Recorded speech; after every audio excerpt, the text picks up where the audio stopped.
ഓം ശാന്തി. നമ്മുടെ മനസ്സിൽ negative thoughts എന്ന് വെച്ചാൽ അർത്ഥം അൺഓർഗനൈസ്ഡ് തോട്ട്സ് ആണ് അർത്ഥം. യാതൊരു നിയന്ത്രണവുമില്ലാതെ, യാതൊരു അടക്കവും ഒതുക്കവുമില്ലാതെ തന്നിഷ്ടത്തിന് പാറി നടക്കുന്ന ചിന്തകൾ, ആ ചിന്തകളാണ് പലപ്പോഴും നെഗറ്റീവ് തോട്ട്സായിട്ട് മാറുന്നതും. പതിയെ നമ്മുടെ മനസ്സിൻ്റെ ഉള്ളിൽ നിയന്ത്രണമില്ലാതെ വലിച്ചു വാരിയിട്ട ചിന്തകൾ, ആ ചിന്തകളുടെ നിയന്ത്രണമില്ലായ്മ തന്നെ നമ്മുടെ ഊർജ്ജത്തെ നഷ്ടപ്പെടുത്തുകയും ഊർജ്ജത്തെ നഷ്ടപ്പെടുത്തുന്നതോടുകൂടി മനസ്സിൻ്റെ ഫോക്കസിങ് ഇല്ലാതാവുകയും ചെയ്യും. മനസ്സിൻ്റെ ഫോക്കസിങ് ഇല്ലാതാകുമ്പോൾ അത് ടെൻഷനും ഭയവും സ്വയം അവനവനെക്കുറിച്ചുള്ള അവിശ്വാസവും ജനിപ്പിക്കും. അവനവനെക്കുറിച്ച് അവിശ്വാസം വരുന്ന സമയത്ത് മനസ്സെല്ലാ കാര്യങ്ങളെക്കുറിച്ചും ഏറ്റവും മോശമായതെന്തോ അത് നമുക്ക് കാണിച്ചു തരാൻ തുടങ്ങും. മനസ്സ് അവനവൻ്റെ ജീവിതത്തിലെ ഏറ്റവും മോശമായ കാര്യങ്ങളെ കാണിച്ചു തരാൻ തുടങ്ങുമ്പോൾ ഭയം നമ്മളുള്ളിൽ ജനിച്ചു വരാൻ തുടങ്ങും. ഭയവും അവിശ്വാസവും കൂടി നമ്മുടെ കൂടെ പ്രവർത്തിക്കുന്ന എല്ലാ ആളുകളോടുകൂടിയും അവരും ശരിയായിരിക്കില്ല, ഇവരും ശരിയായിരിക്കില്ല, അവരങ്ങനെ ഇവരെങ്ങനെ, ഒരുപാട് നെഗറ്റീവ് തോട്ട്സിൻ്റെ വലയങ്ങൾ സൃഷ്ടിക്കാൻ തുടങ്ങും. ആ നെഗറ്റീവ് തോട്ട്സിൻ്റെ വലയങ്ങൾ പതുക്കെ നമ്മുടെ കർമ്മ പദ്ധതിയിലേക്ക്, ജീവിതത്തിലേക്ക്, ബന്ധങ്ങളിലേക്ക്, പതുക്കെ നമ്മുടെ സൊസൈറ്റിയെക്കുറിച്ച് തോന്നാൻ തുടങ്ങും, ദേശത്തെക്കുറിച്ച് തുടങ്ങാൻ തുടങ്ങും, ലോകത്തെക്കുറിച്ച് തോന്നാൻ തുടങ്ങും. അങ്ങനെ അവസാനം പാനിക് അറ്റാക്ക് അല്ലെങ്കിൽ ആങ്സൈറ്റി എന്നൊക്കെ പറയുന്ന അവസ്ഥകളിലേക്ക് ചെന്നെത്തിച്ചേരുകയും ചെയ്യും. കാരണം മറ്റൊന്നുമല്ല, മനസ്സിലെ യാതൊരു നിയന്ത്രണവും കൊടുക്കാതെ തന്നിഷ്ടത്തിന് അലയാൻ വിട്ടതായിരിക്കുന്ന, യാതൊരു നിയന്ത്രണവുമില്ലാത്ത വലിച്ചു വാരിയിട്ട ചിന്തകളെ സ്വതന്ത്ര വിഹാരത്തിൻ്റെ പ്രതിഫലനമാണ് ഈ അവസ്ഥ അവസാനത്തിലെത്തിച്ചേരുന്നത്. അതുകൊണ്ട് ഈ ഒരു റിയാലിറ്റീനെ മനസ്സിലാക്കിക്കൊണ്ട് മനസ്സിൽ ചിന്തകളെ നിയന്ത്രണം കൊണ്ടുവരിക എന്നുള്ളത് ആവശ്യമാണ്. മനസ്സിൽ ചിന്തകളെ നിയന്ത്രണം കൊണ്ടുവരണമെങ്കിൽ നോർമലായിരിക്കുന്ന ഒരാളെ സംബന്ധിച്ചിടത്തോളം മനസ്സിൽ ചിന്തകളെ നിയന്ത്രിക്കണം എന്ന് വെച്ചാൽ പോസിറ്റീവായിട്ടുള്ള ലെസൺസ് വായിക്കാം, പഠിക്കാം, മനസ്സിലാക്കാം. ആ തോട്ട്സിനെ അറിഞ്ഞുകൊണ്ട് കൃത്യമായിരിക്കുന്ന ഡ്യൂറേഷനിൽ, ഉദാഹരണം പറഞ്ഞാൽ 1 മണിക്കൂർ ഒരു പ്രാവശ്യം, അങ്ങനെയുള്ള കുറച്ച് പോസിറ്റീവ് തോട്ട്സ് നിങ്ങൾക്ക് ഓർമ്മിക്കാനാവുന്നില്ല എങ്കിൽ ഒരു പേപ്പർ പീസിൽ എഴുതി വെച്ചിട്ടാണെങ്കിലും 1 മണിക്കൂറിൽ ഒരു പ്രാവശ്യം അത് വായിക്കുകയും അതിനെ മനസ്സിലാക്കുകയും ചെയ്ത് ഓർത്ത് അതിനെക്കുറിച്ച് ചിന്തിച്ച് ആ ഒരു നല്ല സ്വഭാവം കൊണ്ട് മനസ്സിലെ ചിന്തകളെ മേലെ വീണ്ടും നമുക്കൊരു കൺട്രോളിങ് കൊണ്ടുവരാൻ സാധിക്കും. അതേസമയം ആ യാത്ര പാനിക് അറ്റാക്ക് വരെ അഥവാ ആങ്സൈറ്റിയുടെ ലെവലിൽ കൊണ്ട് എത്തിച്ചിട്ടുണ്ട് എങ്കിൽ അവരെ സംബന്ധിച്ചിടത്തോളം ഇത് അത്ര എളുപ്പമായിരിക്കില്ല. അതുകൊണ്ട് എന്ത് ചെയ്യണം? സൈക്കി എഫക്ട്സ് ദ ബോഡി എന്ന് പറയുന്ന പോലെ തന്നെ ബോഡി എഫക്ട്സ് ദ സൈക്കി ആണ്. നമ്മുടെ ശരീരം കൊണ്ട് മനസ്സിലും പ്രഭാവം ഉണ്ടാക്കാനായിട്ട് സാധിക്കും. നോർമലി ആ ഒരു അവസ്ഥയിലെത്തിയ മനുഷ്യന്മാരെ നോക്കിയാൽ താഴേക്ക് നോക്കി നടക്കുന്നത് കാണാം. നട്ടെല്ല് വളഞ്ഞിട്ടുണ്ടാവും, തോളുകൾ മേലേക്ക് ഉന്തിയിട്ടുണ്ടാവും, കണ്ണുകൾ എപ്പോഴും താഴേക്ക് നോക്കി നടക്കുന്നത് കാണാം.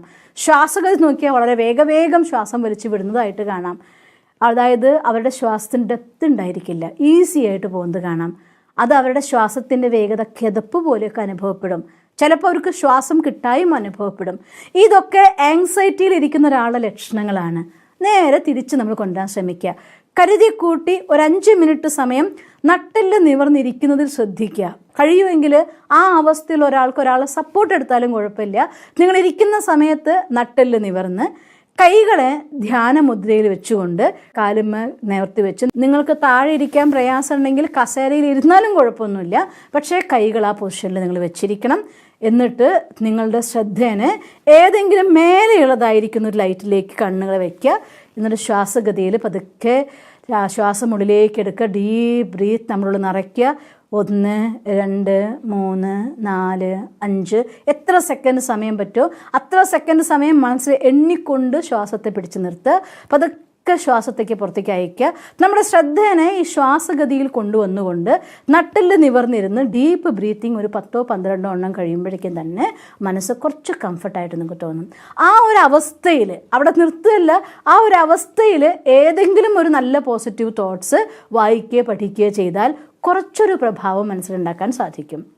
ഇങ്ങനെ ദിവസത്തിൽ പല തവണ ഈ രീതിയിൽ 5 മിനിറ്റോ 3 മിനിറ്റോ സമയം എടുത്തുകൊണ്ട് നമ്മുടെ നട്ടിലിനെ നേരെ വെച്ച് ഷോൾഡർ പൊസിഷനിൽ കൊണ്ടുവന്ന് കൈകളെ ധ്യാനമുദ്രയിൽ പിടിച്ചിരിക്കാൻ പറയുന്നത് തന്നെ ഷോൾഡർ ഓട്ടോമാറ്റിക്കലി ഇവിടേക്ക് ആ ഒരു ലെവലിലേക്ക് കൊണ്ടുവരുന്ന ഒരു അവസ്ഥയുണ്ടാവും. തളർത്തിയിടാതെ ആ പൊസിഷനിൽ കൊണ്ടുവന്നുകൊണ്ട് നട്ടിലിനെ സ്ട്രെയിറ്റ് ആക്കി വെച്ച് ശ്വാസത്തിൽ ശ്രദ്ധിച്ച് ഈ രീതിയിൽ നിങ്ങൾ ചെയ്യാൻ തുടങ്ങിയാൽ പതുക്കെ ഇനി ആ വല്ലാത്തൊരവസ്ഥയിൽ ശ്വാസഗതി നിയന്ത്രണം ഇല്ലാത്തൊരാൾ പോലും ഇങ്ങനെ വെറുതെ 3 മിനിറ്റ് മാത്രം മതി എന്ന് വിചാരിച്ചുകൊണ്ട് ചെയ്യാൻ തുടങ്ങിയാൽ ആ 3 മിനിറ്റ് കഴിയുമ്പോൾ നിങ്ങൾക്ക് റിസൾട്ട് കാണാൻ പറ്റും. ആ ശ്വാസഗതി കുറച്ച് ഫാസ്റ്റ് കുറയുന്നതായിട്ട്, കിതയ്ക്കുന്ന അവസ്ഥ ഇല്ലാത്തതായിട്ട്, ശ്വാസം കിട്ടായ്മ തോന്നുന്നുണ്ടെങ്കിൽ അതില്ലാത്തതായിട്ടൊക്കെ നിങ്ങൾക്ക് ഫീൽ ചെയ്യും. ഇങ്ങനെ പതുക്കെ പതുക്കെ ഈ ലെവൽ കൊണ്ടുവന്ന് 1, 2, 3 ദിവസം കൊണ്ട് ചെറിയ ഒരു ചേഞ്ച് നമ്മുടെ ഫിസിക്കലി മനസ്സിലും ഉണ്ടാവാൻ തുടങ്ങുമ്പോൾ തൊട്ട് പോസിറ്റീവ് തോട്ട്സിനെ വായിക്കാനും പഠിക്കാനും അതിനെ റിപ്പീറ്റ് ചെയ്യാനും ശ്രമിക്കണം. രണ്ടും കൂടെ നിങ്ങൾ കൊണ്ടുപോവുകയാണെങ്കിൽ ഒരുവിധം ഒരാഴ്ച സമയം കൊണ്ട് മനസ്സിൻ്റെ മേലെ ചെറിയൊരു കൺട്രോളിങ് നമുക്ക് കൊണ്ടുവരാൻ പറ്റും. പിന്നെ രാജയോഗ മെഡിറ്റേഷൻ പഠിക്കുക, ഡെയിലി സത്സംഗം അറ്റൻഡ് ചെയ്യുക, ജീവിതത്തിൻ്റെ ചിട്ടയായ ജീവിതശൈലിയിലൂടെ മുന്നോട്ട് കൊണ്ടുപോവുകയും ചെയ്താൽ ഏതവസ്ഥയിൽ നിന്നും മനസ്സിനെ ശക്തമായി ആരോഗ്യമുള്ള മനസ്സും ശരീരവുമാക്കി നിങ്ങൾക്ക് മാറ്റാൻ സാധിക്കും. അതുകൊണ്ട് ചെറിയ സ്റ്റെപ്സാണ്, ചെറിയ കാര്യങ്ങളാണ്. ചെറിയ തുടക്കം വലിയ നേട്ടത്തിലേക്ക് കൊണ്ടെത്തിക്കുക തന്നെ ചെയ്യും. നിങ്ങൾക്കങ്ങനെ സാധിക്കട്ടെ എന്ന് ഞാൻ ഈശ്വരനോട് പ്രാർത്ഥിക്കുന്നു. ഓം ശാന്തി. ദിവസം തോറും ജീവിത വിജയങ്ങൾക്ക് വെളിച്ചം വീശുന്ന പുത്തൻ വീഡിയോകൾക്കായി ഞങ്ങളുടെ യൂട്യൂബ് ചാനൽ സബ്സ്ക്രൈബ് ചെയ്യൂ. നോട്ടിഫിക്കേഷൻ ലഭിക്കുന്നതിനായി ബെൽ ഐക്കൺ ക്ലിക്ക് ചെയ്യൂ. ഒപ്പം ഞങ്ങളുടെ ഫേസ്ബുക്ക്, ട്വിറ്റർ, ഇൻസ്റ്റാഗ്രാം പേജുകൾ ഫോളോ ചെയ്യൂ. നന്ദി.